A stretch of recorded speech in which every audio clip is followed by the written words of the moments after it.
अभ्यागत युग, मरणज्ञ युग, अव्यक्त युग, भिन्न युग, भिन्न युक्त युग, विश्वावसु युग, अलंकृत युग, क्रोध त्रेता आणि 17वा द्वापार युग. द्वापार युगी माझा जो अवतार होता तो गोपाल कृष्ण अवतार. या अवतारात सृष्टीचे आदर्श प्रस्थापित करायचे होते. ते आदर्श तर प्रस्थापित झाले. सृष्टीच्या लीला घडवायच्या होत्या, त्या लीला सुद्धा घडल्या गेल्या. मग माझ्या गोपाल कृष्ण अवतारात कधी गोपाल कृष्णाची किंबहुना त्याच्या हृदयाची तुम्हाला अभिलाषा जडली नाही. मग अवतार कार्य संपुष्टतेनंतर माझं हृदय तुम्हाला का हवंय? यावंही कारण आहे. कारण ते हृदय ज्या राज्यात जाणार आहे तिथल्या राज्याची भरभराट होणार आहे. म्हणजे तुमच्या पराक्रमावर तुमचा विश्वास निर्माण झाला. का म्हणून? दानाचे भोगते म्हणून दानवारी या विश्वास खातेकीर्ती मिळते. त्या खातेकीर्तीला तुम्ही गालबोट लावतात.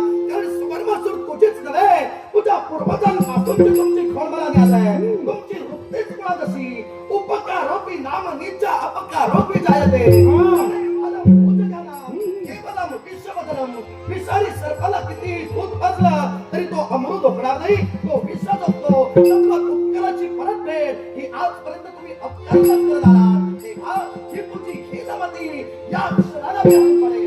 हीनमती तव मानस हा विनाश का